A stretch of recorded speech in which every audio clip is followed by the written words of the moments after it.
come too close, it's true. When you're the one who lit me up, don't you dare saying I didn't fight for us. It's the tension between us. You want me near, can't say I don't want you to. You're gonna get burned if you come too close, it's true. You're the one who lit me up. Can't take me much higher. Yeah, you're the one who lit me up. Tell me, baby, can't you see that I'm on fire?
Hi guys, we are live. Welcome to my new series, Assessing Arsenal, where we'll discuss Arsenal's season, good and bad, ponder over whether Arteta should leave or whether he should stay with us, and delve into all the recent transfer talk. And tonight with me, I'm joined by Ray Karashi, FPL Nima, Glenn Kitely and Bobby Love. Hi guys, how you all doing? Very good. Very good. Do we all answer at the same time? Yeah, why not? Big cheer. Woo!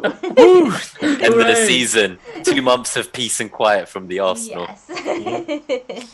Cool. With that then, let's get into the season review. With Arsenal finishing 9th place and with no European football, an end to a 25th successive campaign in Europe. Let's start with the main negatives this season. Nima, would you like to kick us off? Yeah, so I think the whole season is kind of encompassed by the Willian signing, inevitably the flop of the year. That kind of just for me is reminiscent of everything else that happened this year and all the minutes he got and the plan to now get rid of him 1 year into his 3-year contract. That's kind of how I feel about this season. Don't know about the rest of you. Yeah, it's been a tough one, hasn't it? And definitely, I think, full of negatives, not many positives. Bobby, what would you say is the main negative for you?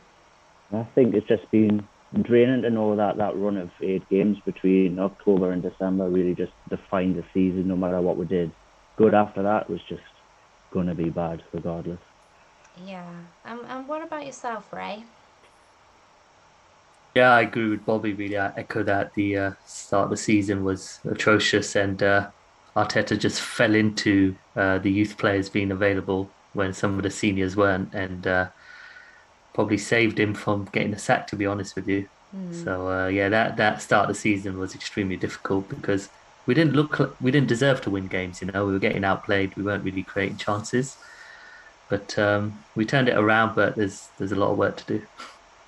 Yeah, so Glenn, what would you say was your main negative of the season?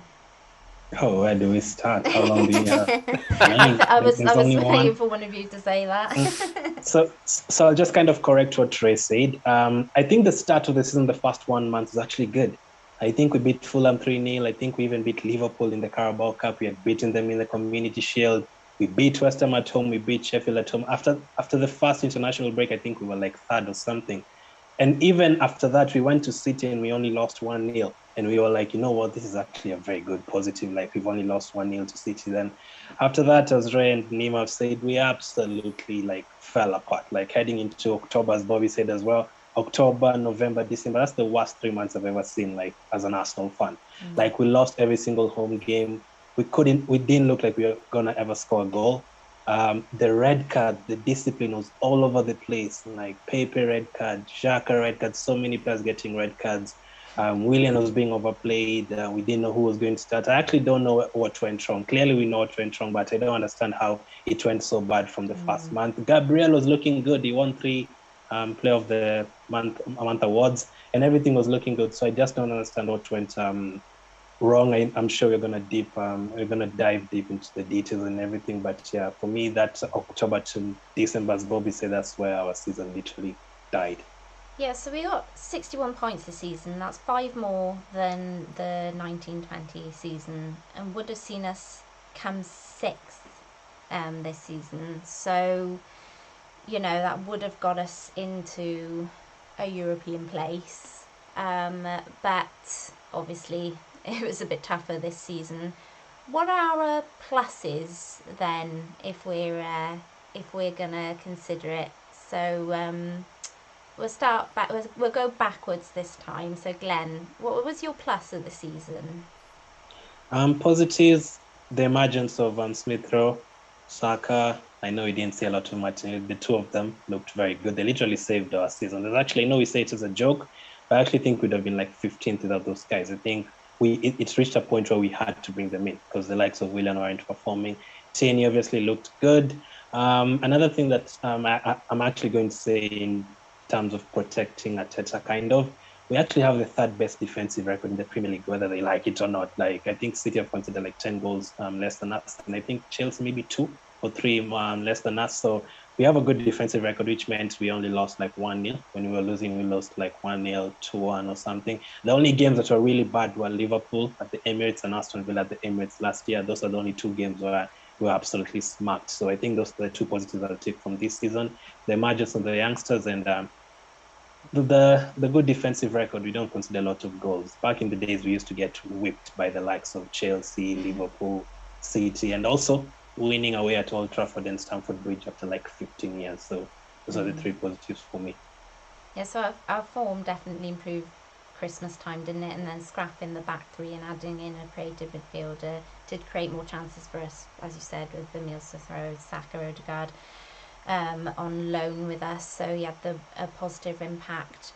What about yourself, Ray, then? Any positive moments that stand out for you besides those players? Don't want to kind of just repeat Ken and everyone else, so I'm trying to come up with something creative. I think the Chelsea game at home was a huge moment for us moving forward because, as I said earlier, but I didn't really delve into it, is it wasn't out of design that those players suddenly appeared. We literally had a lot of players out, including Willian. So suddenly Martinelli plays, Saka was expected to play, but then Smith Rowe played, and I think it kind of defined our season in regards to we actually have world-class or potentially world-class talent that hadn't been exposed really or not really got a run out. And then after that game, it's a shame about Martinelli because I think out of all of them, he actually excites me the most. And I think the emergence of those lads after that, that really gave me hope more of the future rather than the actual season. For me, by November, the season was a write-off, at least in regards to the league. But one thing I'll give Arteta is he gives these kids an opportunity, and I think they will get more opportunities. So I think the future's bright from that aspect. So I'm excited. And Smith Rowe, I think he's got the world at his feet. He just reminds me of Grealish, even the way he has his socks tucked down, doesn't wear shin pads because he's stupid. but but on the ball, he just floats on the ball. He doesn't have searing pace like Grealish, but the movement on the ball is so gazelle-like. He's always under control. So really excited for his future. Yeah, Nima, do you have a standout moment from the season? Yeah, so I think it is actually just, I don't want to repeat things, but it is the emergence of the kids, obviously. For me, Saka was kind of player of the season by far. He's actually the only player, I think, in the squad I would give an A rating to if I was rating them A to F. There's a few like Smith Rowe, I'd give him a B plus just solely because obviously he was injured a bit at the beginning, and then it took Arteta a while to kind of almost be forced to play him. I wish we'd introduced a creative attacking mid sooner after freezing Ozil out. Just to talk about kind of more positives, I think Holding and Chambers were two surprises for me. So I don't know whether it's a positive or a surprise, but Chambers especially, like he kind of came in and just took Bellerin's spot, and some of those first time deliveries he was making, like some of the volleys and crosses in, like they were sublime. And actually I think that's really made me want to keep him as a squad player and have him compete with whoever the next right back might be. And Holding, I just did not see him playing this many minutes. I think it was the most he's ever played for us. Yeah, Holding's been a bit of a surprise, hasn't he? A bit of a standout. Bob, have you got a moment that sticks out for you? Yeah, well, I can repeat the Hill End boys like everyone else, but I think maybe it's the January when we managed to actually get rid of a lot of the bad influences in the dressing room. I think that really probably had a big impact on why we were able to go through 2021 looking like a much better team, and on the form table being a top 3 team. I think that's a positive going into next season, at least that we can go forward with. Yeah, definitely. Agree. Do we feel the semi-finals of the Europa League is something to be positive about? I mean, Unai Emery did go on to win the campaign with Villarreal, beating United 11-10 on penalties. I don't know if you guys watched it last night. I mean, that was some penalty shootout, I tell you. Can we sign that Rooney fella? Seriously, get rid of Leno and get Rooney. I know he let in 10 goals, but the guy who he saved for him was absolutely not phased whatsoever when he needed to take a penalty. So we just get him in just for the penalty. Well, he let in 11, isn't it? Because he had the real-time goal as well. Oh, yes, of course. Definitely. But what do we think? Bob, what do you think? Do you think Europa League semi-finals is good for us, given our situation? No, not really. I think we're all disappointed after that semi-final. I think more the second leg, not being able to go and just score a goal. That's, I would say, is on the player. I couldn't even tell you how many chances just to look like we could score, just couldn't put the ball in the back of the net. It was so disappointing. Yeah, and it does feel like with Unai that like Arsenal might be the only team that he never wins the competition with, really, doesn't it? 4 out of 5 finals, man, and the one time he couldn't do it with us. Seriously, it just come on now. But what do you guys? We didn't play any killers in that run. I think that's also the disappointment. Who did we play of real force, at least reputation-wise, let alone the actual ability of our opponents? I don't believe we played anyone of any real top standard. I think that's where the disappointment comes. If we played Man United, obviously it's very disappointing, but if we lost to them, it's kind of like, well, Manchester United have elite quality around their squad. Yeah. But I think to lose Villarreal, and I agree with Bobby, damp squid, wasn't it? Never looked like scoring. We tried a new formation that game. We played a 4-1-4-1 because we played Smith Rowe and Odegaard in the middle, and we struggled to, make any chances. Partey was asked to do too much work. I think he tried an experiment in our biggest game of the season. Yeah, absolutely. Guys, just at this moment, if you are new to the channel, then please do pop a sub. Hopefully something will come up on the screen if I've done the graphics properly. But Nemo, what did you think about that whole campaign with the Europa League? Like, if I'm honest, like I obviously would have wanted to win the whole competition, but I think it would have just masked how rotten the squad and club are, and how 4 or 5 windows of mismanagement has got us here. The FA Cup and Community Shield kind of beating Liverpool, City, Chelsea to get those, it masked a lot. And I think it made people expect a lot from this team. Like, it's bloated. We couldn't even register all of our players. because we had more than 25. We had 9 centre backs. We've ruined the development of multiple kids like Nelson, Saliba. Loads of time just got wasted, in my opinion. So, like, the Europa's great, but I don't think we would have deserved it had we got through. And just that showing across 180 minutes in the semi-final, that was, again, reminiscent of just like that October to December stretch where we couldn't buy a goal. Like, it's just like it was impossible for us to score.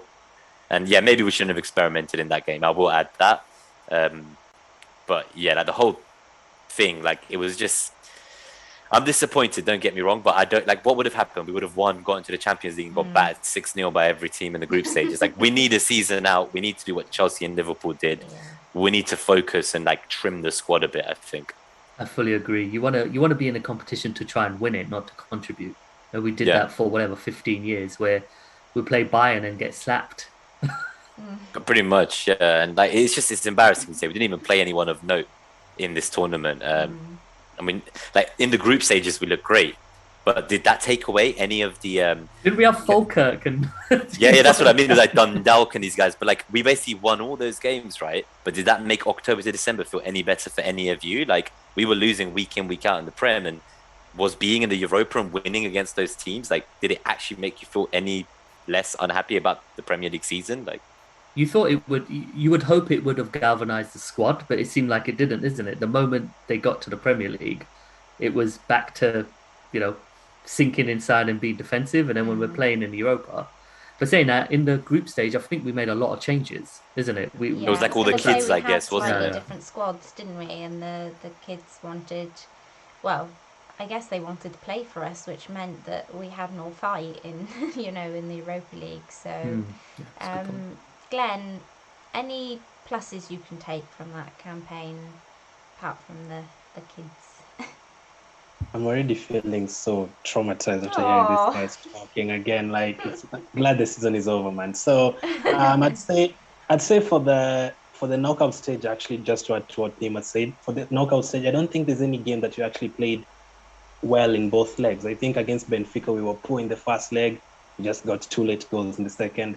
Against Olympiacos, we were good in the first leg. Second leg, they beat us at home. Third tie against Slavia Prague, we were terrible at home. We scored 4 goals away. So there's no game that we really dominated. And what the reality really kicked in when people actually expected Slavia Prague to beat us. They're actually kind of favorites against us, and that shows you how far we are. This is a team we beat 7-0 back in the Fabregas and Wilshere days. Those are the kind of results we used to have against this team. So positives, I'd say, from that competition is Pepe. Pepe did very well. I'm sure people would say because he played small teams. I get that. The likes of Dundalk and Rapid Vienna, such kind of teams, but he really played well in terms of goals and assists. El Neni scored a banger against, I think it was Dundalk as well. Lacazette scored a banger, so maybe we have a goal of the season from there, one of those fixtures. But apart from that, I don't think there's any other, because Villarreal, we actually got in the semi-final, I think the quarterfinal, we actually had the better side of the draw. We had, I think, Villarreal, Dinamo Zagreb, and the likes of United were with Roma. I've forgotten the other team, I think AC Milan or something. So we actually had the easiest side, and we still didn't manage to get to the final. So the thing I'm taking from that, the biggest worry is that we've been in the Europa League for 4 seasons, and they've not won it once. Chelsea won it the first time they were there. United won it the first time they were there. So it really is a worry that we actually expected when we left the Champions League. I thought, like, okay, you know what? It's not bad playing in the Europa League for 1 season, back in the Champions League the next, maybe win it. Clearly, it's very hard. Yeah, absolutely. I'm just sorting out the sound a little bit. So bear with me a second. Hopefully that's a little bit better now. So let's talk about our favourite player of the season. So I'm probably going to steal one of one of everybody's, but Saka for me, with his 5 goals and 5 assists this season, 19 years of age. I mean, he's been brilliant. He's done everything that's been asked of him, even when he had to fill in at left back, But yeah, I'll just go around each of you. Bobby, who is your favourite of the season? I really thought you were going to say Leno then. But for me, it had to have been Tierney. I think he's really stood up and been counted when we needed someone to lead the team on the pitch. He took us forward, and we really felt when he wasn't there, we really felt that there was something missing on that left-hand side, and the defence just didn't feel as solid or anything. And I think he's definitely future Arsenal captain. And if there's anyone I want to stay out of the current first 11, it has to be him. Yeah, he's been brilliant. What about yourself, Ray? Your question with who's been my favourite, so that doesn't necessarily mean who's been the best. No, who's your But favourite? it's the guy who I think's really stepped up when you've needed him to. The last 2 years, he's kind of changed his game based on his body. He's got some good goals as well. It's actually Allx Lacazette. I really think he's led the line as well as he could, especially to support the boys around him, because when you have that much youth around you, sometimes you need the maturity, if you like, to kind of tie it all together. And I think Lacazette did that several times during our good run and throughout the season.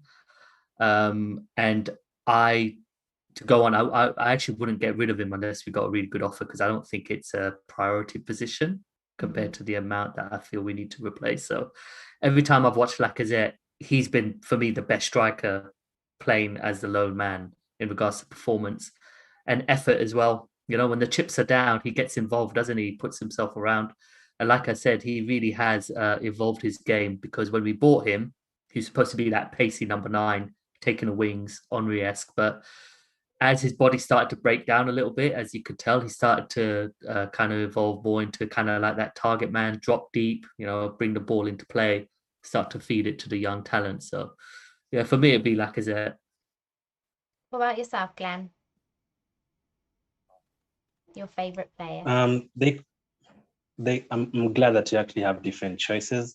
They call him the Croydon De Bruyne, Emil De Bruyne, Smith Rowe. I mean, at the start of December, when you're having that terrible run, I actually watched him playing against Everton under-23s for Arsenal's under-23s team. They actually won 1-0 in that game, and he scored the winning goal. And after that, that's when he was brought into the team. This is a guy who was at loan at Huddersfield last season. We didn't think he was going to have any impact for our team this season, but he joined our team in December. I think there was a crazy stat about since Smith Rowe started playing for Arsenal in December. If the season started then, it would have been like third. That shows you the amount of difference he made since then. That West Brom game, the kind of style of play they had with Saka and Lacazette up front. People actually say that the experienced players, the likes of Luis and Lacazette, help the younger players. I actually think someone like Saka and Smith Rowe actually helped the likes of Lacazette. I actually think the Lacazettes of this world enjoyed playing with them rather than the likes of Willian and Pepe. Goals, assists, yes, he doesn't score that many goals, but the kind of impact he can play on the left side, I saw him playing against Benfica there. Number 10 position plays very, very well as well. Assists every now and then. He scored a winning goal against Chelsea. The impact he's had is crazy for the guy of his age. Saka, we know him about from last season. Smith is literally just this season, and the kind of impact I had also had. Ceballos has been at Arsenal for 2 seasons, 0 goals. Partey this season, 0 goals. Guendouzi was at Arsenal, 0 Premier League goals as well. Torreira just 1 goal against Tottenham, so no goals from midfield. And I think he's added like 3 goals there and a few assists, so it's Smith Rowe for me. And it's just 5 months of play, by the way, half this season. He's been brilliant. I've followed him weirdly on Instagram, from quite in the youth team and so it's been quite good to see him come through. And what about yourself, Nima? Your favourite player? It's a controversial one, but I think he finished the season very strongly with 4 goals in 2 games. And for me, it has to be Nicola Pepe, because if we weren't going to talk about his price tag, I think people would love the guy. He was in front of the fans in those final matches and he lapped it up.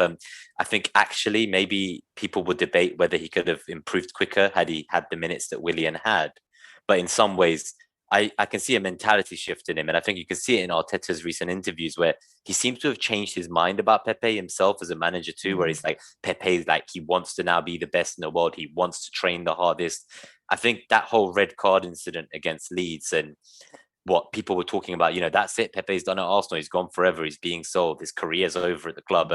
So for me to kind of go from that and being dropped for the likes of Willian most of the season, poor Pepe, I know he's maybe not had the right attitude at all times during his first couple of years, but if he can kind of carry on going into next year as he ended this one, I have high hopes of what he can do for us.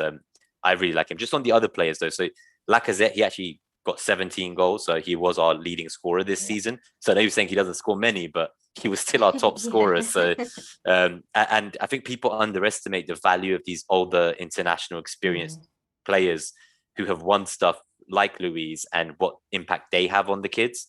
So people like Smith Rowe, Saka, I don't think they'd be playing at the levels they did if they weren't in training with the likes of Aubameyang. So I just want to stand by my captain there and say, I don't think he had a great season, but people really underestimate, like in the dressing room, what that means to the kids to be with someone like Oba in training and to learn from him. Similar to kind of what Greenwood's been saying about learning from Cavani at Man United. I think people focus a lot on just on the pitch, and sometimes you need those players in the squad who are going to just encourage the youth and help them kind of have their talent come out from its raw potential. Yeah, so actually that ties on to my question on your biggest disappointment, because for me, Aubameyang has been my most disappointing player this season. After William, but I figured somebody else would say him. I know he's had a lot of personal problems, and having malaria can't have been much fun. But we've been dissing Pepe, as you say, most of the season, Nima.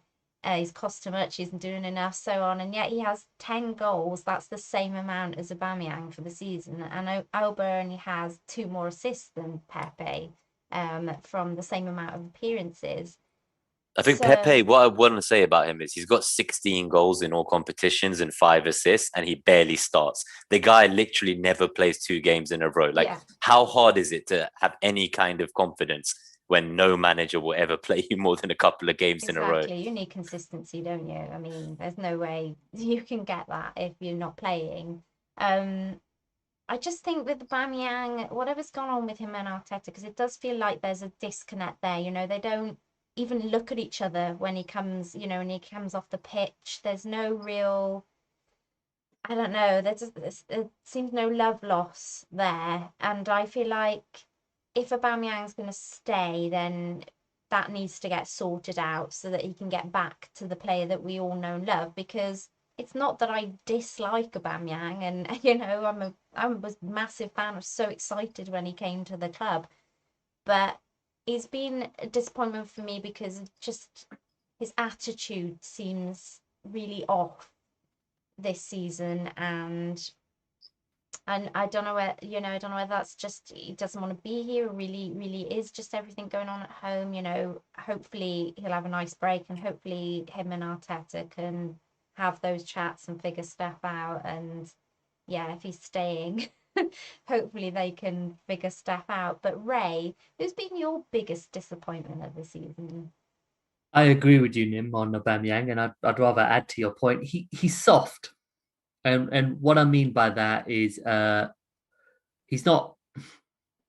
We have this thing at Arsenal with our best players, or we want to give them a big contract, or we want to keep them for another year, so we're going to slap the armband on you.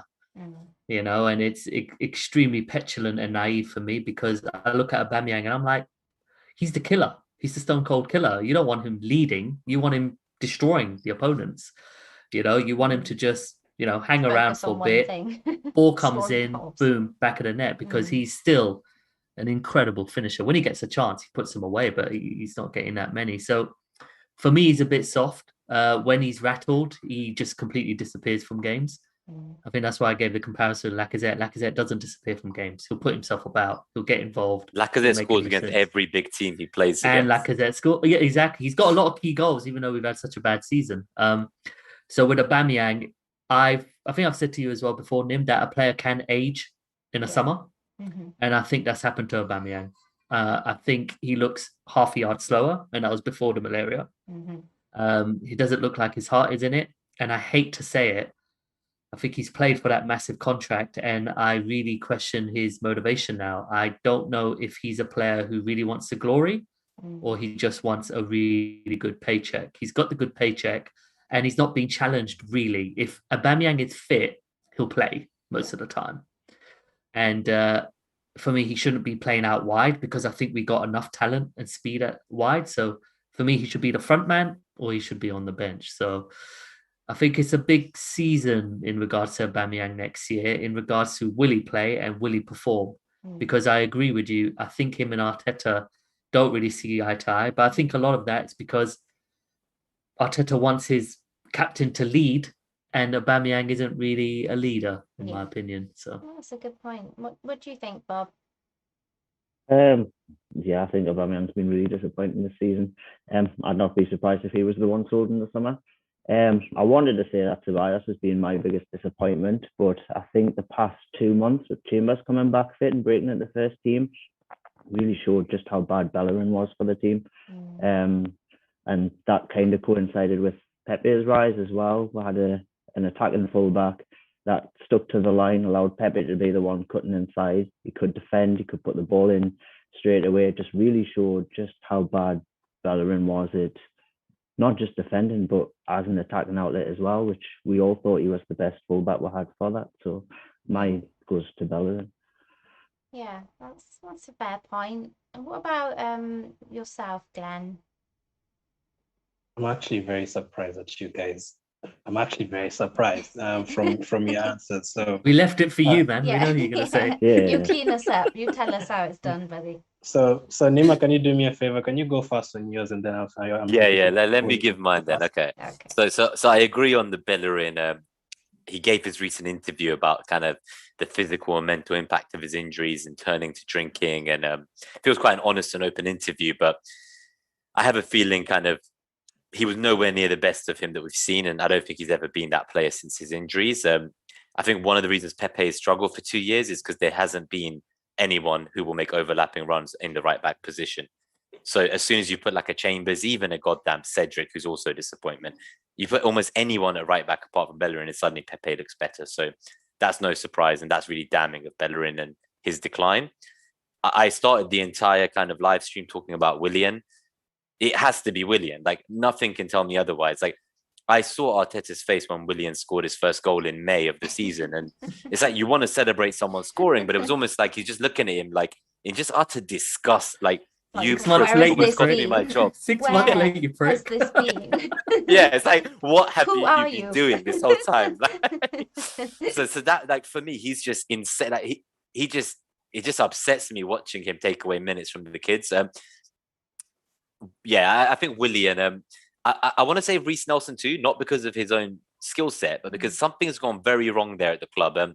He played very well, and he was actually playing ahead of Pepe in some of the bigger games against big teams under Arteta last season. And he was doing a decent job defending and attacking. Winner against Liverpool, I think, didn't he? Yeah, and suddenly out of nowhere, he doesn't go on loan. We somehow don't find him a club.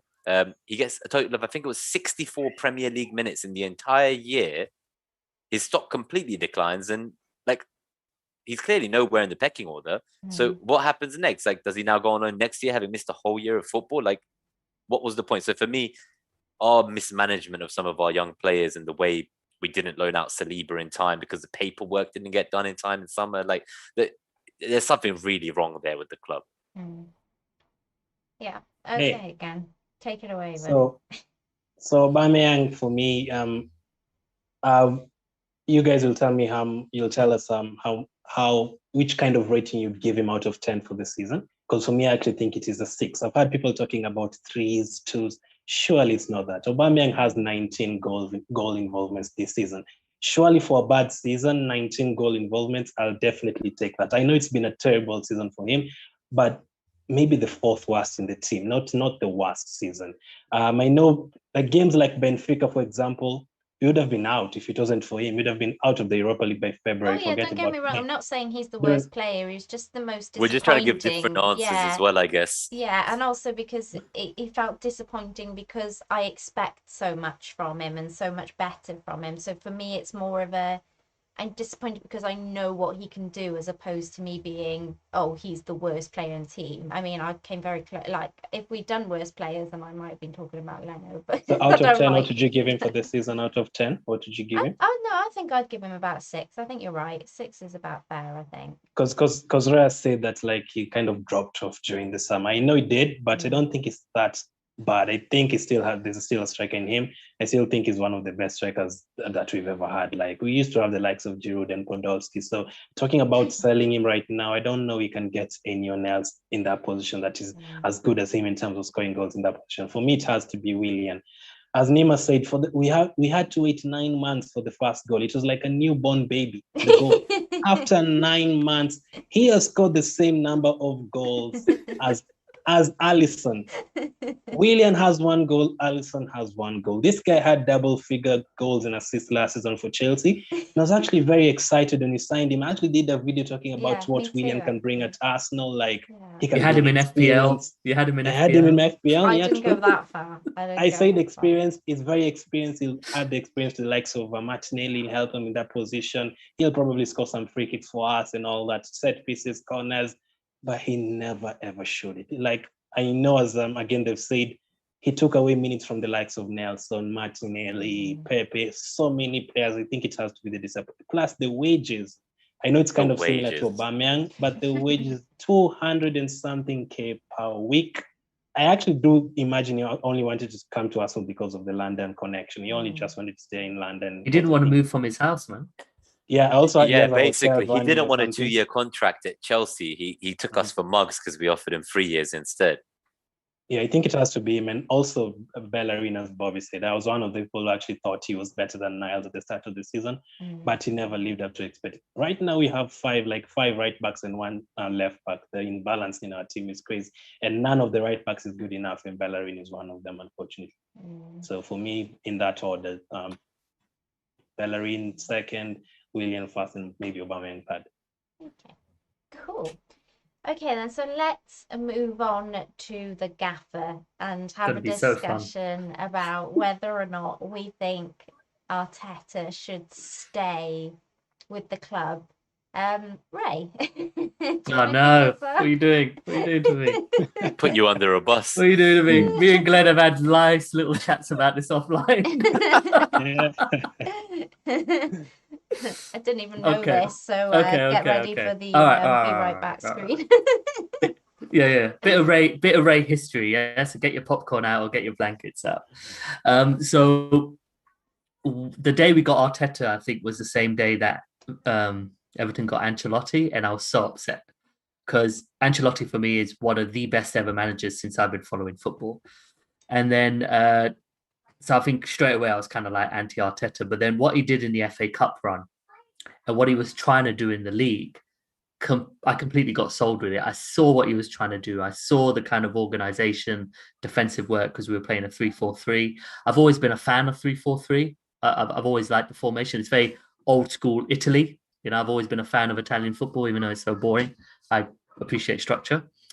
And so beginning of the season, I wrote an article about how I was wrong and I was very excited. And I think even though our squad is not there yet, I really think we got a good one here in Arteta. However, I think during the season, especially the start, he didn't really understand what he wanted to do. I think he used the pre-season, and it wasn't really a pre-season to try to go to the 4-2-3-1 or the 4-3-3 with 1 pivot. And I think it was much to his detriment because we weren't controlling games that well. Now, don't get me wrong. When we were playing 3-4-3, we weren't exactly setting the world alight, but I believe we always had the structure of, okay, here are the guys who are going to be the breakers, give it to the talent. I think we played Tierney at times as the third LCB and Maitland-Niles on the left. And how many of those balls did we arc around for Aubameyang to run onto? So I felt like there was a structure there. Yeah. But unfortunately, what happened this season is Arteta, I think, got confused on how he wanted to play. And before that Chelsea game, we didn't have a number 10, did we? So we had no creativity. We weren't whipping the ball in. And when we did, Bellerin's never been a good crosser, has he? I think we can all agree on that. He's pretty shit. That I felt like Arteta was getting confused and conflicted about how he wanted to approach games. Because one of the things we always had under Wenger, even though I was very happy he left, is we always had an identity. We always knew we were going to create opportunities. We were just shocking at the back. One thing I'll give Arteta is at the 58 Premier League games he's managed, we've conceded 60 goals. That is by far the best defensive record I can remember for Arsenal. I'm talking like over a decade. Absolutely brilliant. But the question I have, has he completely sacrificed attacking offensive expression to get that figure so low? Because in those 58 games, we've only scored 87 goals. So that averages to, I think, about 1.6 or something like that, if my maths is right. So I think for Arteta, now, first of all, we are not the 8th worst squad in the league. I don't think we are so far behind. And I'll be honest with you, I think we're very lucky we're as high as we are because a lot of teams are just dropping points. However, with home fans back, I think next season is going to be very different. I don't think 61 points will get us 8th. Yeah. It will get us 9th, 10th, maybe 11th. I think it's going to be a higher scoring season next year. So Conte's available, I'll take him in a heartbeat. And the reason why is because he's proven, he's done it in England, and I think he'll get our organisation in place in regards to being tough to beat, but then having some kind of offensive expression. So I'll give Arteta a 4 if you're going to ask me for a rating, because last season he hid behind the fact that he was new and we won the cup. But for me, your quality is judged on the league. And out of 58 games as Arsenal manager, he's lost 18. That's a third. And I think that's not something that can be ignored. So I honestly believe this is a huge summer for him and Edu, because I think if we are around the same position come October, I think he and Edu will get sacked. So I think Arteta's on thin ice because we can't afford to be left so far behind. So Yeah, interesting. Your thoughts on it, Bobby? Are you Arteta in or out? Well, I think the FA Cup win last season was fantastic. I think it gave us a false dawn on exactly where this team was and compared to the rest of the top 6. Arteta, in the shortened pre-season, he identified that we needed a new centre-back, we needed an attacking midfielder, and he needed a defensive midfielder. Of those 3, he got the defensive midfielder, but missed out on Husamawa. He identified John Stones as a centre-back, and I was amongst them. We all laughed at Arteta for suggesting John Stones as our starting centre-back. And then we didn't get the attacking midfielder that he needed, and then we hit that patch of 8 games, didn't score, couldn't create chances. So that just proved that coming into the season, Arteta knew what he had, what he didn't have, and really what we needed to push on to the next level. If I'm a fan of any of the other top 6, looking at our team, other than the Hale End boys and Kieran Tierney, there's not a single player in that team I'd want to buy.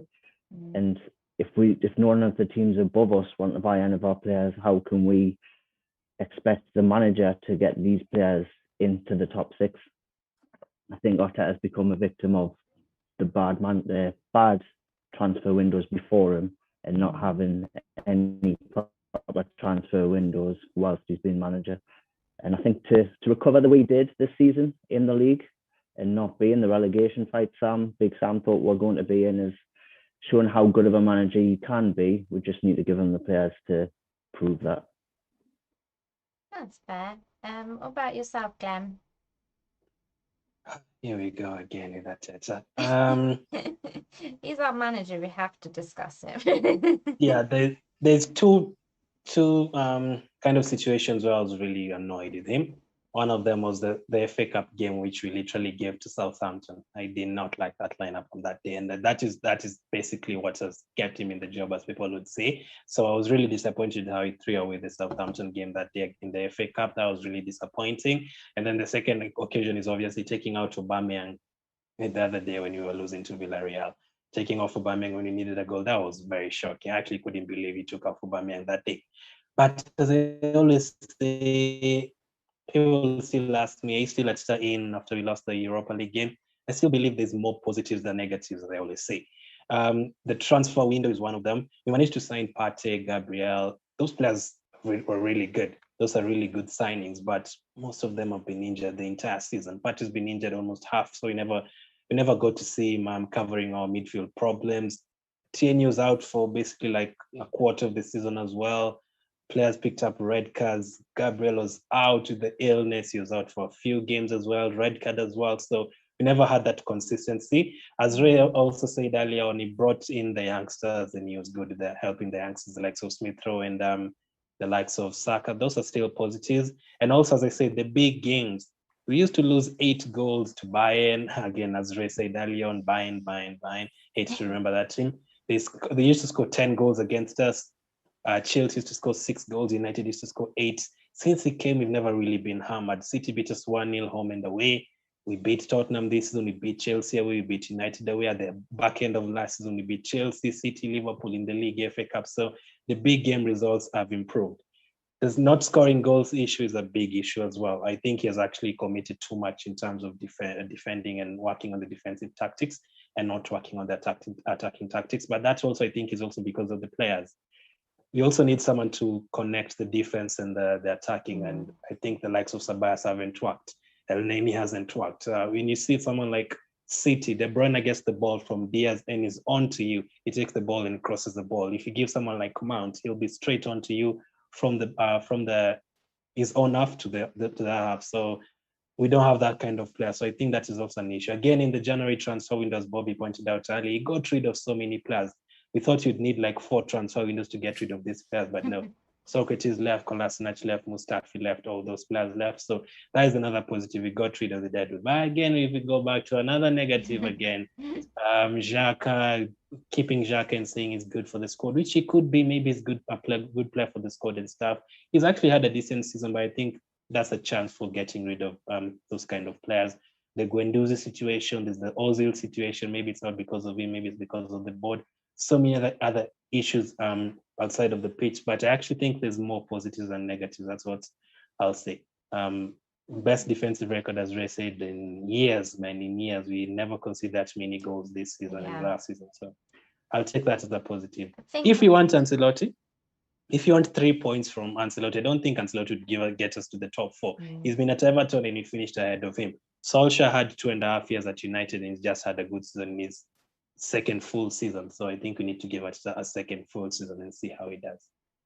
Yeah, absolutely. I think the thing we most have problem is with over the years is like defense, and most people will, like me included, like just laugh at the state of our defense. And I think he's definitely come in and gone, well, the defense is terrible. If I fix that, then everything else will be fine. But unfortunately, it feels like he's like tried quite hard to fix that, and then everything else isn't fine. And so now he's having to try and figure out how he makes the front bit, you know, I guess, work. But yeah, I think I lies kind of somewhere, you know, in giving him more time as well, Camp, to be honest. He has had some clangers in terms of lineups and the wrong subs at the wrong time, definitely. But it's close though. It's like a 55% keeping, 45% be careful. I mean, unless we could get a world-class manager, though, surely Arteta needs a full, like, another transfer window under him, and, like, I mean, just to see what he can achieve. He needs money as well. Hopefully he gets given that to kind of, you know, spend it on players that hopefully we can get, although that's going to be quite difficult because we don't have much of a draw now to get these players. But Allegri, I mean, would we be better off with Allegri? I mean, what do you think about Nuno Espirito Santos taking over? I mean, he's terrible for us. Yeah. I mean, you know. And I think Allegri's going back to Juve by the sounds of it.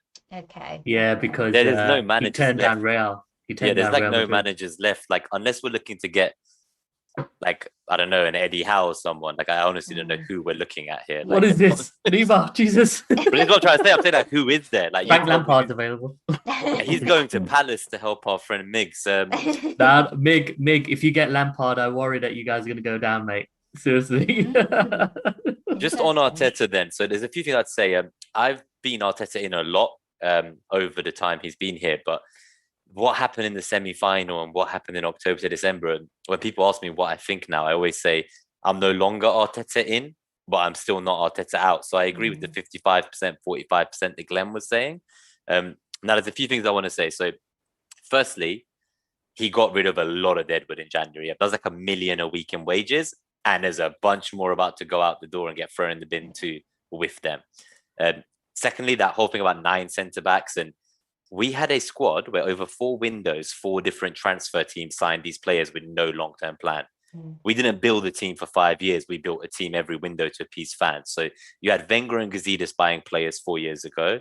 Then you had like Unai Emery and Gazidis buying players. Then you had like Mislintat and Emery. Then you had Raul do it with Emery. Then you had Raul and Arteta. Then you had Edu and Arteta, but he was head coach. And now he's manager. He's finally getting his first ever preseason. And if you look at from Christmas Day onwards, when he introduced the cam to our team, in the last 25 games, we are second in the Premier League, only behind Man City. That's 25 out of 38 games in a season. That is not a short stretch of a season. Fergie used to say that stretch of the season is where titles are won. We have never played this well for this long at the end of the season. I know it's not been attractive, it's not been exciting, it's looked a bit dead. But the reality is we finished 6 points outside the top 4 after being talked about as relegation candidates, which we were. And those 10 games, we got 5 points out of 30 between October and December. We got 1 win and 2 draws in 10 games. So for me, it's like whatever we did after that, it was just never going to be enough, as Bobby was kind of saying. Like nothing could recover those 2 months and how detrimental they were. And I don't want to talk about VAR and incompetent referees, but I know every team has bad decisions against them. But when you finish kind of 6 points outside the top 4, and you think of the incidents where Martinez pulled Lacazette down and we didn't get a penalty, where Saka got pulled down as the last man, there wasn't a red card. David Luiz red card because someone decided to kick back into his knee. The Pepe, twice the player he was playing against did a handball and we didn't get a pen. Like the Xhaka being in the sight of the goalkeeper despite standing on the left of the goalkeeper, and the goal going in on the right of the goalkeeper from the corner. Like you kind of add all this up and you think, so we were 6 points outside the top 4 where we want to be next year. We hadn't got rid of all the deadwood. We hadn't even had a cam till halfway through. And if we can carry on how we did the last 25 games of the season in the Prem and buy a couple more players that we were talking about, I think come Christmas, things will look different. Now, I will be Arteta out if by the 7th or 8th game in, we look completely mediocre. Like we have to hit that ground running, and it will be him and Edu all getting thrown out the bin together, because I think one of the reasons they've not sacked him is that they backed him very heavily.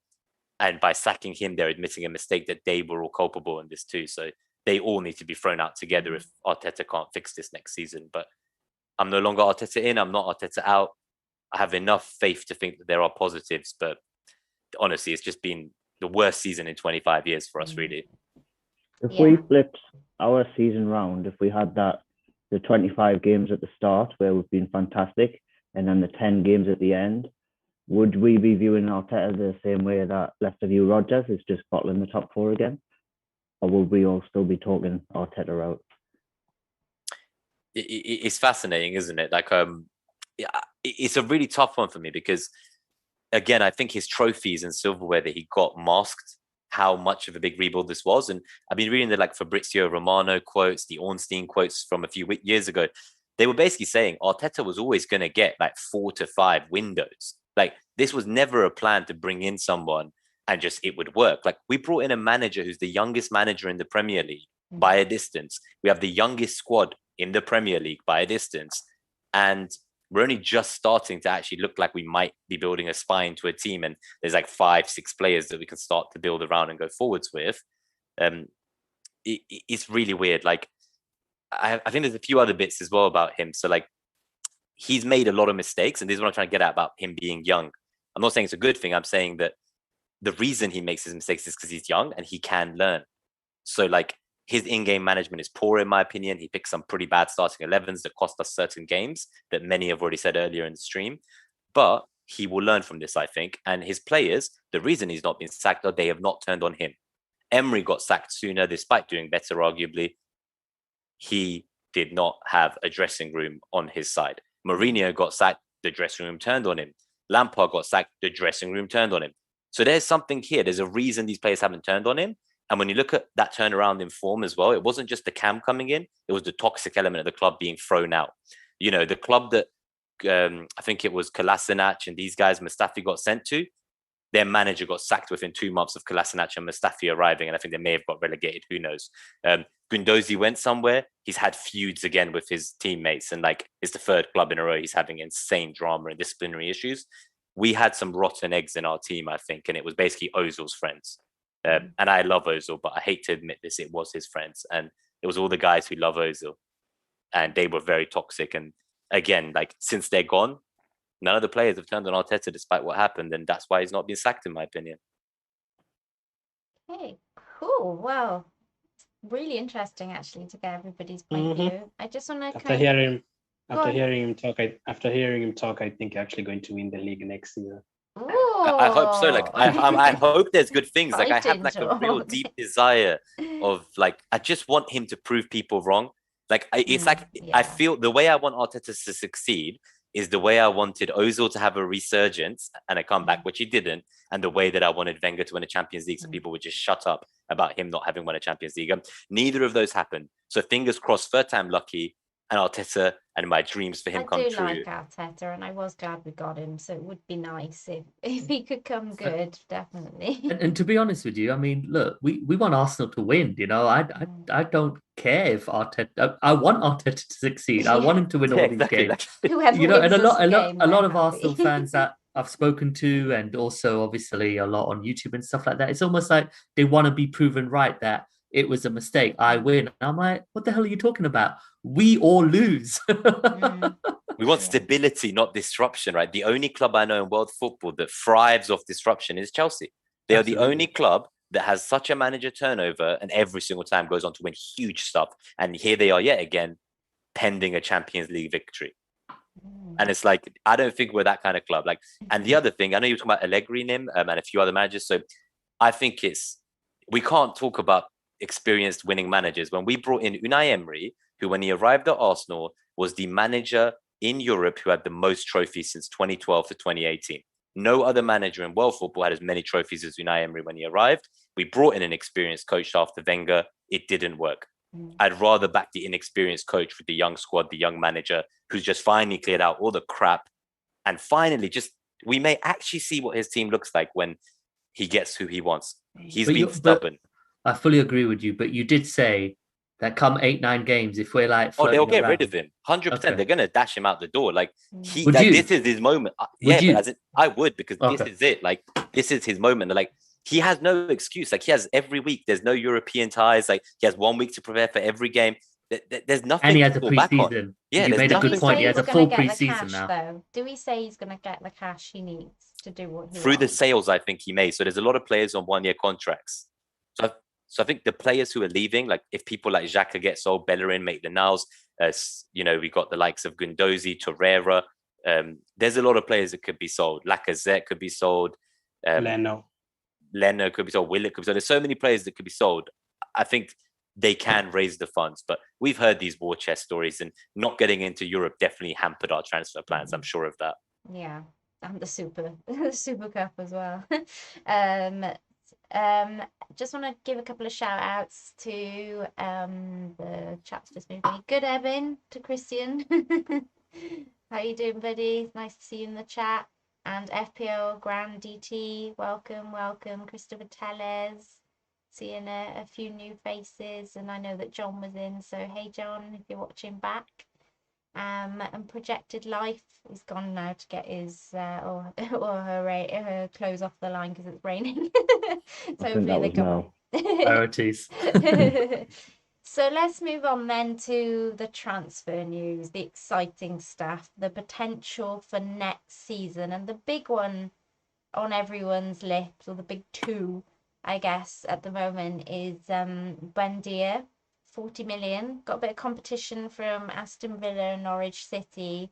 Although if Villa were to get Buendia, there's a bit of talk that this might mean there's a chance we sign Grealish, even though they play on opposite sides of the pitch. But this is the kind of chat that's happening. Evening, Josh. What do we think on the Buendia transfer? Glenn, I'll let you go first.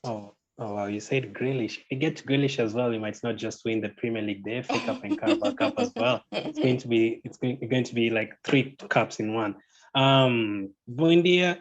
Okay, now in the Premier League season, Pookie, obviously FPL managers, Ray brought up FPL early on. We know how good Pookie was, and Buendia had most of the assists and all that. He played really well in the Championship. I've seen Norwich fans really happy with him this season.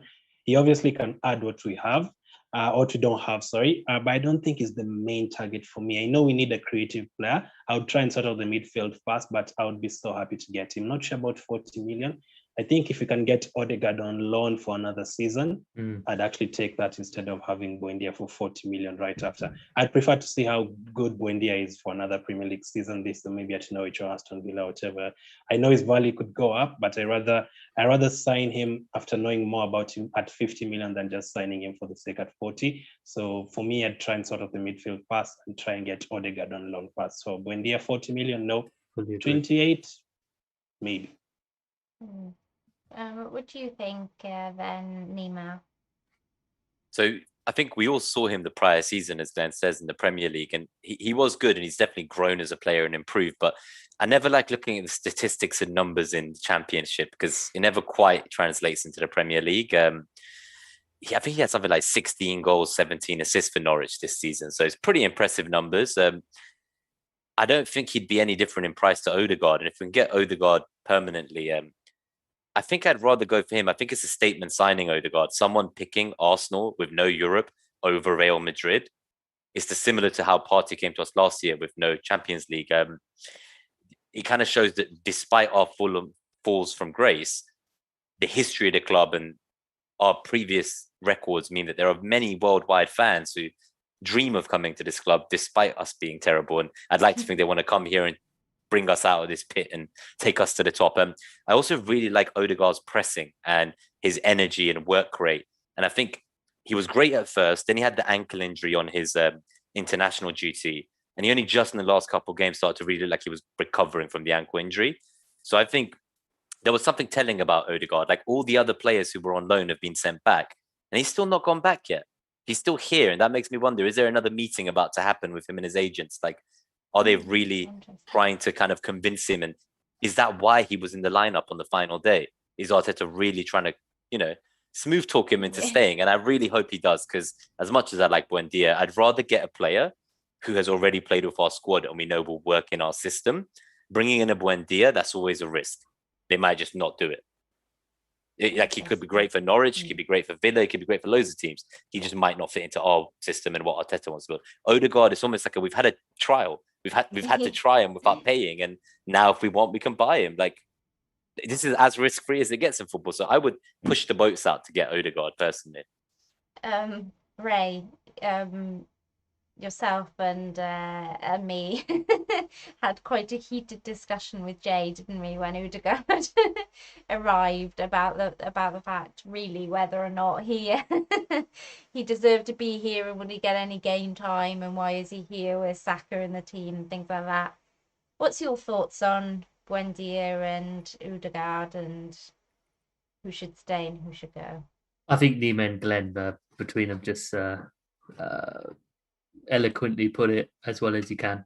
I agree with both of them in regards to Odegaard and Buendia. I think I can only look at what was done in the Premier League the last time the player was obviously in the competition, and he got 1 goal and 7 assists in pretty much 36 games. And I agree with Nima. You can pretty much dilute those stats once they get back in the Premier League from the Championship. And if we were able to keep Odegaard somehow via signing him or loan, we have our 2 number 10s, don't we? We got Smith Rowe, we got Odegaard. That's it.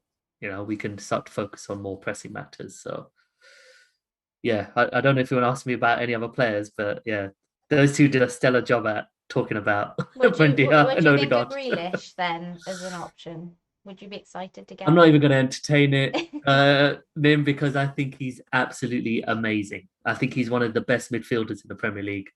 And I would start him on the left for England, not Rashford, not Foden or whatever. I'll put Foden on the other side. But I think Grealish is an incredible talent. But unfortunately, it would be weird if he picked Arsenal, because I think everyone will be after him. So I can't even entertain it. I'm sorry. I've got a whole list of players here. Grealish is not on there, and if they're not on my list, I can't talk about them. Okay, then I'll ask Bobby what he thinks of Grealish. What about De Bruyne? Hey guys, what Yeah, about De well, Bruyne? that would be fantastic. But somehow, even though I reckon that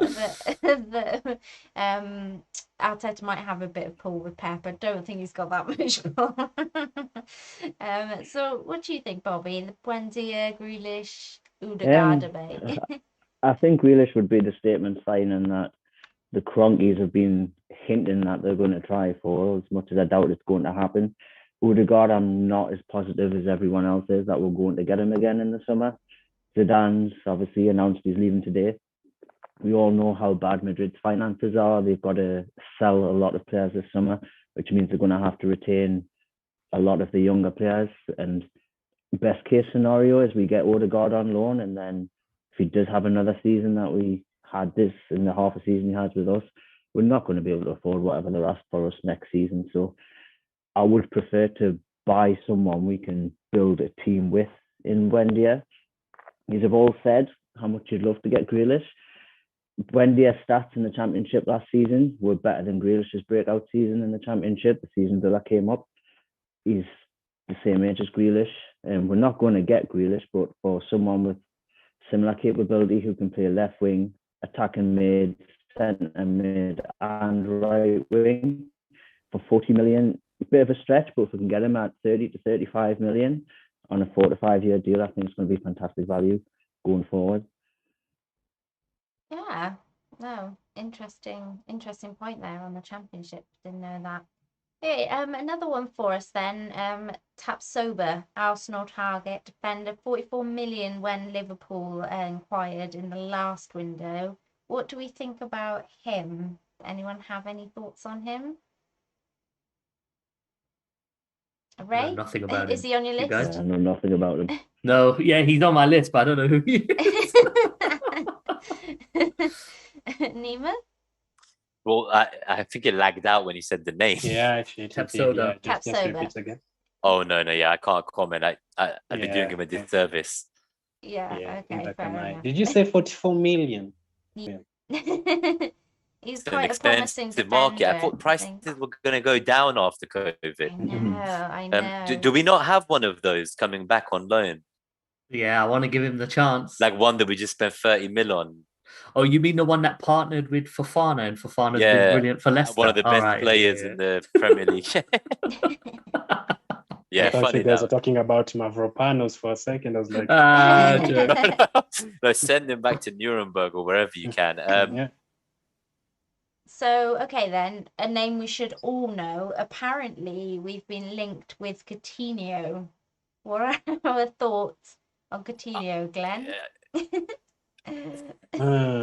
Last season, after they had won the Champions League at Bayern, I would have taken him. But right now, I don't know, man. I feel like he's dropped off. There's him and Hazard since leaving their teams. They've dropped off. There's no like secret on that. He's dropped off. I also think he kind of, I'm not sure about his injury record because I've not seen him play for a while. I think the last 2 years I've literally seen him play like 3 times maybe. So for me now, also the wages would be very high with him. We're not sure. Could he be another Ozil again, experienced player? Wages, does he want to leave? Should we sign him? No, I rather just prefer the other. Let's pick from the players that we've already mentioned, the likes of Buendia and the likes of maybe Grealish if you can afford, probably not, and those kind of players. For me, Coutinho, no. I think you can get other better players, and also getting Coutinho would kind of hinder Smith Rowe, Saka, all of them developing. So I think you just need like 1 or 2 creative midfielders, not 3 or 4. Nima, you seemed quite expressive when I mentioned Coutinho. Yeah, it was just it's exactly the whole Willian thing and Cedric and all these guys again. Like I am done with that. That is not the future. Like when I said give Arteta some time, I meant to keep getting more youth to build with, not to buy old players. Like that is not my plan here for this club. Yeah, I would not want to be looking at him. If we sold Lacazette, then there was talks of, I think it was Edouard, the Celtic striker, or someone like that coming in as a backup striker to Oba playing striker. I agree with the earlier convo of not playing Oba on the wing anymore. let's just play him at centre forward. And if that means selling Laka with 1 year on his contract, then so be it for me. And let Martinelli develop and learn from Oba before Oba goes. And Martinelli can be our kind of centre forward left wing hybrid. Let him take that mantle and bring in someone like Edouard to just be an extra body if Lacazette is sold. Oh, I wouldn't be looking for Coutinho. selling Lacazette and keeping Aubameyang just based on attitude this season, that just makes me feel uncomfortable. Like, seriously, like, I don't know about that, dude. It's about the value though. Like, you can't I know, sell Laka next year, right? And he'll just go for free. They're not going to extend him. Let's put it that way. If you get rid of one of them, don't we actually need to get a striker because Nketiah is not good enough? Get on it. And Nketiah needs to either be sent on loan or sold. I don't know who's going to buy him at this stage, but So, I'm hearing Brighton's interested in Nketiah, which would make getting Basuma a little bit easier. We can send him their way and 20 million. I think we got a question on strikers, Nim. Maybe we should save it till then. Okay, no worries. Okay, so what about Willock then? Do we feel like he should come back to the club? Bobby? Well, obviously, with living in Newcastle, all I've heard for the past 2 months is Joe Willock every day. And why didn't you play Joe Willock? I haven't just been playing Joe Willock. He's fantastic. He's scoring every week. We didn't see that Joe Willock, the chances he did get during the first half of the season, unfortunately. Obviously, with Granit being linked away as of today to Roma, I would love to see Willock be a backup option, maybe, to come off the bench and prove himself. But the value that he's managed to build up himself in the last 6 months, I think selling him is probably the best option to give us a better transfer window this season. Okay, and do we all kind of agree with that? I'll say one thing. Arteta said he's bringing him back and that he's our player. So I think he's going to get the preseason training. What I do like about Willock is, so I've had a lot of debate about this because I think he's best out of possession. And what Arteta wants to do is a system that's about being in possession. So I do wonder if like a 30 mil offer did come in for him, is that something we would just kind of take because Arteta wants to be stubborn and play his way? Equally, I think he's a bit of a wild card. So like for me, like Willock's the kind of guy that you would put him into your lineup or you would sub him in. And he's just so different from our current system that he will get you the goal when you need a goal and he will keep doing the business. So part of me kind of wants to keep him because he's so different to what we're building. And there's nothing wrong with having young homegrown talent that is so good. Other people are saying he's reached this ceiling of price. They're worried if he comes back to us, then we won't be able to sell him for as much in the future. He's very young. I'd rather keep him. He has about 9 more goals than every other Arsenal CM and Cam combined in the last 2 seasons. Interesting. And we do not have a goal scoring midfielder. So for me, it's a keep, but I'd understand if it was 30 million above offer, I would probably build the squad around the system we have. Yeah, I mean, to add on to you, Nima, is I don't know how he fits in our team. Am I a fan of his? Absolutely. But I think Arteta's set on 4-2-3-1 and Willock doesn't fit in that. If it was maybe a 4-3-3, where you kind of have more the one centralized pivot and then 2 guys kind of working box to box, I think Willock could absolutely prosper, but I don't think we're going to do that. And I'm a fan of him, but for the sake of our system, if we get a 30 million offer, and I hate to say it, but I'd probably take it because I like the system we're trying to play, and I don't think Willock fits into that. Like you said, better off the ball, a bit like Dele Alli. I had given up on Willock and Niles a long time ago until they went out on loan. I feel like they were the first youngsters to actually be brought into the team like 2015, 2016. And I felt like the likes of Martinelli, Saka, and the rest came after them and they actually overtook them. And that's because I felt the likes of Willock and Niles got too comfortable. Like, you know what, we've made it to the first team. We are too comfortable. But he's gone to Newcastle, he's done well. I know people have said it's kind of less pressure because it's Newcastle, but I actually don't think so. They are fighting relegation. And it's hard to be in a team that don't score goals like that. They didn't create a lot of chances to replace midfielders like Hendrick over there and score those goals against big teams as well. He scored against Liverpool, Tottenham, and all those kind of players. So I think it's kind of proved himself a bit. I think you can give him 1 season. But as Nima said, if they bring 30 million for him, I'd sell him as quick as we sold Iwobi. Because how did that for Iwobi? It didn't work That out was for him at Everton, incredible. so that was a steal. The 35 Iwobi million and for him, Walcott sales, that was wow. steals. Those So were unlike steals. Arsenal to make such good sales. Even Ox, like they're pretty much the only free players we've ever sold in the last 15 years that I remember that didn't just run down their contract or get released. Like we've literally sold 3 players that I can recall for any meaningful value. Yeah. Yeah. Again, we don't have Europa League, so how many games will Willock play though? So I don't know. Maybe One thing I would like to see, guys, is I would like to see him make his next 4 Premier League appearances with us and score in them, so he can match Jamie Vardy's record set in this division. Yeah, bring him for 4 games, and then you say we had a player at Arsenal who did that. Yeah, and I know people are saying they wouldn't send him for more than 40. I think in a COVID market where the Super League just happened and people are talking about fans in and clubs being sustainable, I don't know how a club could now go and buy Willock for 40 mil.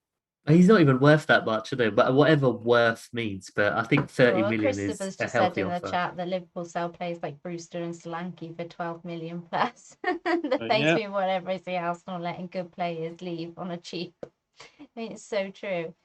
And as I Nima said, have a grudge on Brewster. FPL. FPL grudge, yeah. Don't forget the rest of them. Jordan Ibe, all those guys they sold to Bournemouth and relegated Bournemouth too. Solanke for 20 million, Jordan Ibe for 17 million. Liverpool know how to sell, man. Yeah. We've never been a good selling club. I hope Willock has improved in his decision making, because as Nima said, he's better off the ball, because with the ball, the decision making was terrible. He doesn't know when to shoot. He doesn't know when to pass the ball. He can't even pass properly. Like when he's not it's got Dele the ball, Alli, isn't it? It's our Dele Alli. Yeah, a lot of his goals were all first time takes as well. Exactly. Getting it in the box and getting it first time. Just being in the right place. He's very much like Papi Cisse was 10 years ago, where if he hadn't had to think about what he was doing, it wasn't going in, but first time straight in the back. Yeah, when you don't need to think about it and be instinctive, isn't it? And that's what Willock's good at, it seems. Yeah, agree. Okay, cool. Let's move on to the community questions then. And FPL Thomas has 2 questions for us. Our first is, how would you feel about going into next season with Alba, Laka and Balayoun as the 3 options for centre forward, assuming Nketiah is sold? So, Glenn, what's your thoughts on that?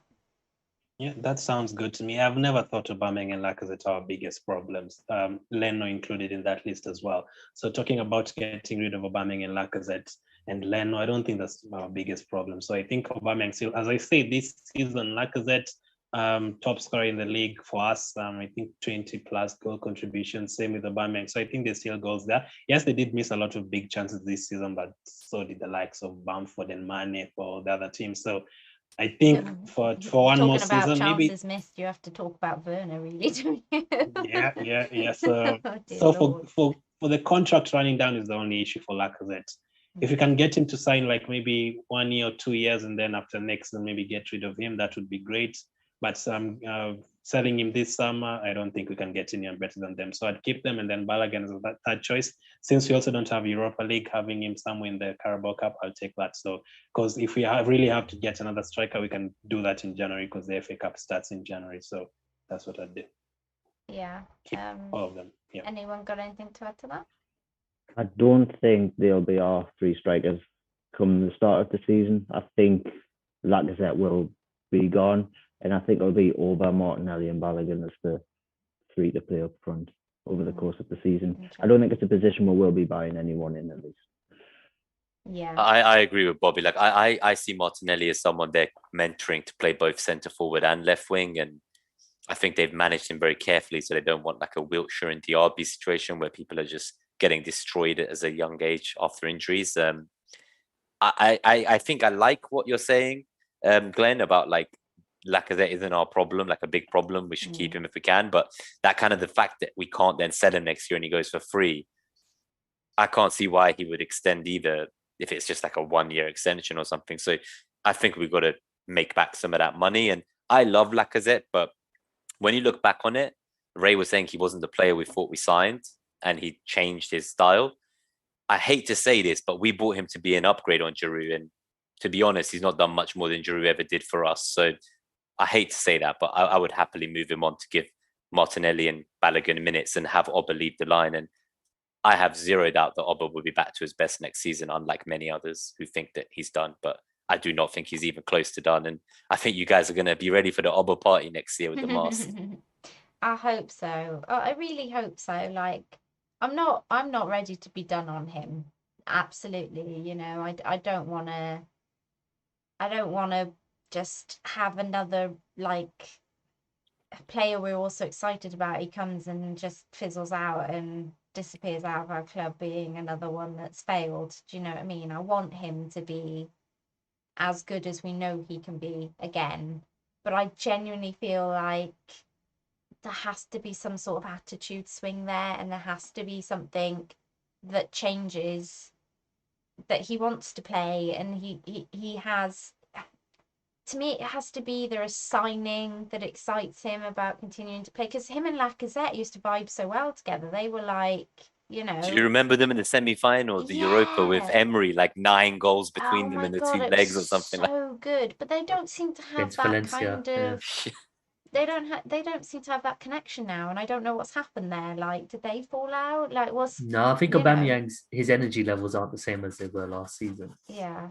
Uh, Yeah, it That's just. what I think Saka and Smith also enjoy playing with Lacazette more than Aubameyang. Agree. Yeah, Yeah. I think so. Because of that hold-up play we were talking about earlier. He brings the best out of them. Yeah, you're right. Besides But I But if we equally sell think him, they who's- learn more from Oba.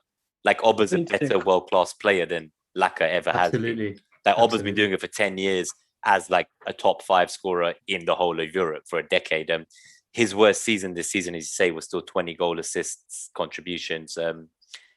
And he's like been at his worst. Yeah. You know, one of the few positives from last season, That we it never finished. missed a we never missed a penalty, and you're getting rid of the only penalty taker we have.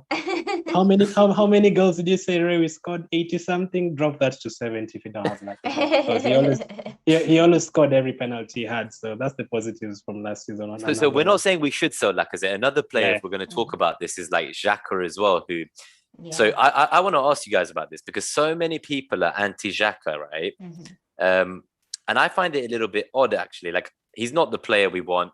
He's actually kind of emblematic of our decline. Like since he came to midfield, we've basically been a shit club. So I will say that stuff. But this season, I think he played his best that he ever has for us.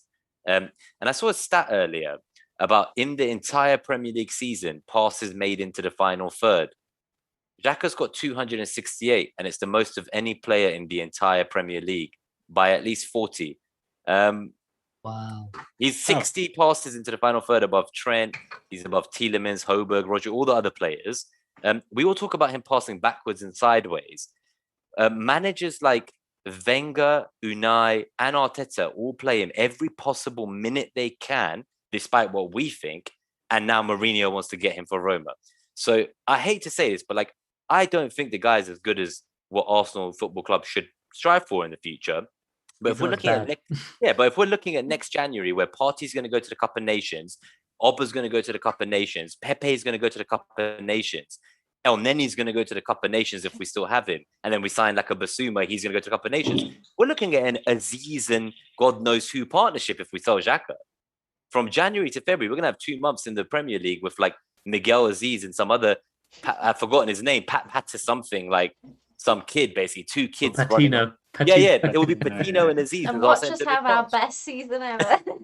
Well, I hope you're right, but I guess what I'm saying is I would not be selling Xhaka for like the 10 mil that the insulting offer they've just given of 10 mil. Like I'd be selling Xhaka for 25, 30 as we're seeing in the chat. I would sell him while his stock is high from this good season. And I just wanted to fix that idea that he passes backwards because he's passed into the final third more than any player in the season. I'm in shock. Yeah. Wow.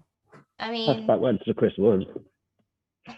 do we know how many of them were actually completed passes? No, these are all completed passes. Yeah, that would be complete. Of course, they'd be completed. Yeah. Yeah. Otherwise, the goalkeeper would have the most. There's sorry, I know we're going a bit off piece, but I still think we're in the right direction. I'm an absolutely huge admirer and fan of Lucas Torreira, and he got screwed when Unai Emery was trying to make him a pressing midfielder. And I know he's been in and out of the Atletico Madrid, but whenever I've seen him play, which isn't too much, granted, it looks like the first season Torreira that we had. Being naughty, being nasty, breaking up play, quickly distributing the ball to the talent. Now, I want to keep him at the team because I actually think someone like Arteta would really get the best out of Torreira. And I think just a good conversation with him and say that, look, you're still at the, and they'll speak in Spanish, obviously, you're still at the epicenter of our team, because I think Torreira, with our current team, including Partey, I actually think he's the CDM I honestly feel could reach an incredible potential. I don't know what you guys think, but simply, especially from that performance against Spurs when we won 4-2, Torreira was just, I think for that month, because we went like 20 odd games unbeaten, didn't we? I think Torreira was just unbelievable, but I think he fell off a cliff when Unai Emery started to try and make him a pressing midfielder. So Ray, I actually want to keep him. I was kind of hoping you'd give us some Spanish right there. You kind of disappointed me. Vamos, Lucas, vamos. The problem with Torreira is that one thing is talked about not enjoying life in England, so you can't really force a player to remain. Plus, also, I think he lost his mom and stuff, so he really wants to be back with his family. And also, that last game he played against Aston Villa last season, the game where we actually kept Aston Villa up last season, he was terrible, and that's because of his strength. I think it's Nakamba and Douglas Luiz. They absolutely dominated him in terms of strength, and that was a big worry. These players who played in the midfield, the likes of Ndidi, those kind of players, Conte, I don't think he can actually match up to any of them. So in that position, you have to have strong players, and also he wants to leave. So I think it's unfortunate for us. I think we actually have to lose him. Yeah, his heart isn't here. He's had traumatic personal issues, and as much as I like the guy as a player, and I remember Uruguay against Portugal in the World Cup, he absolutely dominated Ronaldo. Cristiano disappeared for the whole 90 minutes. Torreira has his moments, but it's a shame. I think he's done here. Yeah, Gattuso at Fiorentina want him, so I think they'll probably get him, especially since we're trying to kind of... Such a shame though, isn't it? Because I think we all agree he's got such potential. Yeah. It was the World Cup that grabbed me with him, and then when I knew he was coming, I was just so excited because he was so Did we buy him before or after the tournament? Because I remember I think we may have done afterwards. We got him that summer, didn't we? Yeah, we did. Or maybe we agreed before. But that's what I'm trying to think, because I think I was watching him knowing he was going to be our player, and it was kind of quite exciting. Not a better feeling. Yeah. Okay, so Nuclear Atoms, with the last question, would like to know, do you honestly believe in your heart that your club will benefit from having no European football and gain a similar effect like Chelsea did? I know I'm not an Arsenal fan and my question might be read, but I'm just asking as a football fan. Of course.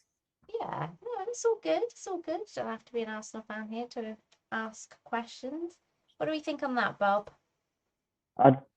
I don't think we'll quite have the bounce back that Chelsea did when Conte came in and winning the league. I don't think we've got the financial power or the squad depth that they had to go back on with the likes of Hazard and stuff. But in the terms of rebuilding and becoming a thinner squad but a better team, I think we'll have a much better season next season. I think we'll be battling for top four. I think we might just miss out with the teams that are already up there, are also strengthening. But I think we'll view this season as the anomaly going forward rather than the norm. Okay, interesting. Ray? I think we got the perfect opportunity to streamline our squad now.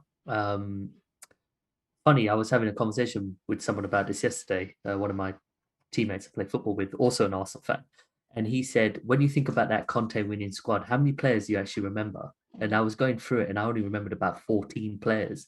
And he goes, because what Conte did, he completely streamlined the team and we have the perfect opportunity now. We can use 19, 20 players, build that solid foundation of obviously 15 players. And then, you've got the 3 or 4 floating around like Balogun, for example. And really, and Cedric maybe, whatever, not a good player. I think we have a great opportunity to actually get our identity in place. This could really be a blessing for Arteta, for the squad, get our things in place, 1 game a week, obviously. So the likes of Aubameyang, we don't have to rest, obviously, if he's smashing it. The likes of Smith Rowe, Saka, we don't have to think about their legs and the youth because they're having those weeks rest. So I think this is a real opportunity where we can push on. I think we will finish 6th. And even if we get the players that we want, some of these quality players that I think we could possibly get, I think, I'm not speaking for you guys, but as long as we're going in the right direction, streamline the squad, trim the fat, get rid of all of them, going in the right direction, then, I think it could be positive, but I think nuclear is more talking about, could we actually really become a force again? It's going to take years, isn't it? It's going to take years. Transfer windows, money, and obviously the manager performing. Not asking a lot. Yeah, I think a lot of it like lands on us being fairly lucky as well in the season with maybe who we're up against, how the fixtures lie and how those other teams are doing as well. And the injuries, isn't it? Hopefully our Yeah, oh best God, players the won't get injuries injured. this season have been ridiculous. Like that's one thing we could try and sort out, if nothing else, is trying to stop as many players getting injured in a season would be nice, because like literally feels like most weeks we've had, somebody injured or other. But what's your thoughts on the nuclear question, Glenn? First of all, I'm really impressed every time I work with you guys. The amount of knowledge. Sometimes I just feel like can just go back to the chat and just watch you guys. Oh. Like, let me promise you, if I get the 3 billion like Daniel Ek and I buy Arsenal, all of you have jobs. All Hey, of you Glenn, have Glenn. Checks in the mail. Glenn, checks in the mail. So for me, I actually agree with what Ray said in terms of just like, I know the Europa League kind of helps us in terms of giving the youth a chance, giving the fringe players a chance and stuff like that. But I think this is a chance now to get rid of most of them. Basically, right now, unfortunately, we won't need the likes of Nelson. We won't need the likes of Nketiah. We won't need the likes of maybe 4 or 5 right backs that we have right now. Ranasson, we won't we won't need him in the team, for example. So it's a chance to get rid of a lot of players. Negative from that is that how many players actually can join if you're not in any European competition. We lose a lot of battles in terms of the transfer window. If you ask me right now, do you want to join Leicester and Arsenal? I'm an Arsenal fan, but I'd actually join Leicester because they're actually doing very well. They look like they have a direction. Their owner is involved in everything, but not Arsenal right now, unfortunately. So that's the one negative that comes out of that. But I do agree with Ray in terms of just concentrating on the league. Obviously, people won't expect us to win it because Chelsea won it when they weren't in the Champions League. Obviously, we're not expecting to win it, but it gives the likes of Saka and Pepe, Aubameyang, and those kind of players time to focus on the league. And I think, again, just like we said on the Arteta issue, kind of 55-45%, I think it could be a good thing. Plus the Conference League, man, no one wants to really play against those teams from no disrespect, but Luxembourg, San Marino, I don't think they really test the kind of team you are, because you go and win 8-0, and then you all of a sudden you think you're good, and then you come back to the league, as Nima and Bobby are saying back when you're talking about that, and then we lose in the league. So it doesn't really make you feel happy when you win in the Conference League and not in the league game. So I think it's a more positive. There'll definitely be a lot of questions asked, though, and a lot more pressure on us, I think, to do well, because if we don't have these other competitions, it's literally simplicity at its best, isn't it? And if we're not even competing at the simplest of levels, then we're gonna be in some kind of trouble. Can I add to that? Sorry. Oh, yeah, of course you can, buddy. I wanted to say also another negative is that it doesn't give you a chance to experiment, because I think when you have the Europa League against the Dundalks and Rapid Vienna, you can try maybe a 3 at the back or 4 at the back, but that's when Arteta will be tested. You have to get everything right in pre-season. Yeah, Lord knows what kind of team we're going to get in the FA Cup. No experiment. It's just going to be a case of, I want to test something so they can play in the FA Cup. Nima, any more to add to that, buddy? So I don't want to repeat what anyone said, but I do want to make a point that we talked a lot about Chelsea and them winning. And I said earlier in the live stream that they're a very different breed of club. There's no club like them in world football. They thrive in this kind of sacking of managers and bringing someone in and just going and winning again. What I think we should be looking at is more the likes of Liverpool when they were out of the tournament. And I think they were actually out of the Champions League and Europa in Klopp's first season. And again, like they didn't come top 4 or come first the following year. It took many years to go and win the Champions League and win the Premier League. And similarly with Pep, like it took him a few years to set up what he wanted at City. So I'd be rather kind of looking at Arteta and thinking what he's trying to build is more aligned with what Pep has done in City from a stylistic point of view, and from a squad management point of view, because we can't afford what City spend. I'd like to think it's similar to Liverpool's model, where they are just going to have this very solid trim squad of these are like the main 15 players, as Ray was saying, and maybe a couple of floaters. Right now, we were like not registering players this year. Like, I think Socrates and Ozil could have made the squad. We had 27 players, 9 centre-backs. Like, so I think we need to get to kind of the Liverpool model of like build a squad, build this identity, go forward with that. But that 4-3-3 that we can't quite do yet, where Partey is the lone pivot with 2 maybe 8s that run forwards. That is, I think, what Arteta really dreams of. Like, that's his ideal formation, but he's just got nowhere near the squad to do it. And he's been very stubborn at times and forced formations that we can't play. And maybe the fact that now we can't experiment those formations as much is a bit of a worry. So that is a negative. I agree with Glenn there too. But I just prefer this idea that I'd rather he focuses on the league, and in about 8 to 10 games time, come the second international break, if he's not cutting it, like, they will get rid of him. Like, this is make or break for him. And I'd rather think that he can do it than not. Like, I have a lot of faith. Maybe I've just spent too long kind of believing in him, but it's a romance story, right? Ex-club captain, offered a job by Pochettino, Wenger, and Pep when he retired as a footballer. Not really seen many people in the press cuss him down. As I said, the squad ain't turned on him. He's stubborn, but I think he can learn. I still stand by it that he's young and he can learn. And I really want that romance to come true. Hair. I mean, it's always perfect. It's called Just for Men. It looks the same, right, as it did like when he was a player. Hair. It's like it literally just like. It doesn't even move after 90 minutes of football, honestly. Like, even when he gets like really angry, it's still exactly the same. Okay, on that note, FPL Thomas. Bobby, you can talk to us about hair now. Sorry. I used to have it. Don't worry, I'll be there with you soon. We can get you a Arteta wig for the next stream, buddy. FPL Thomas, we didn't get around to your second question simply because we've answered it earlier on the stream. It was about Odegaard and Buendia, so hopefully you can catch it there. But we've got a new subscriber, Christopher Tellez. Thank you for joining the stream, and hopefully you see your graphic on the screen there.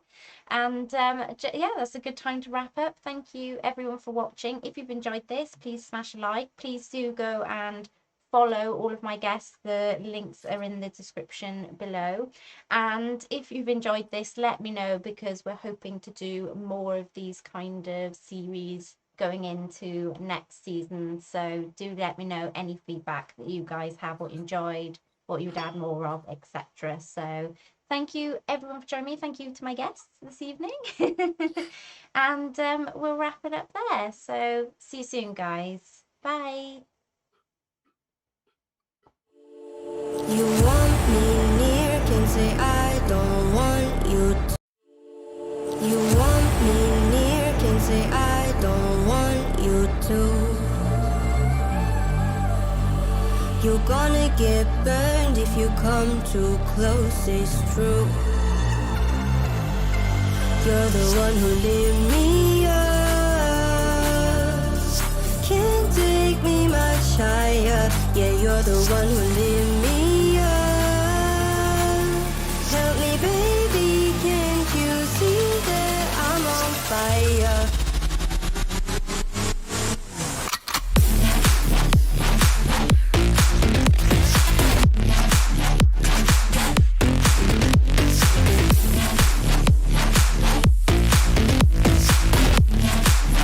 Tell me, baby, I'm on fire.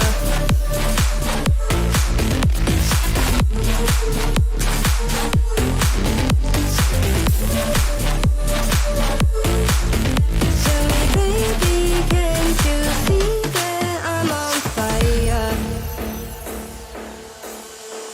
You want me near, can't say I don't want you to. But you're gonna get burned if you come too close, it's true. When you're the one who lit me up, don't you dare saying I didn't fight for us.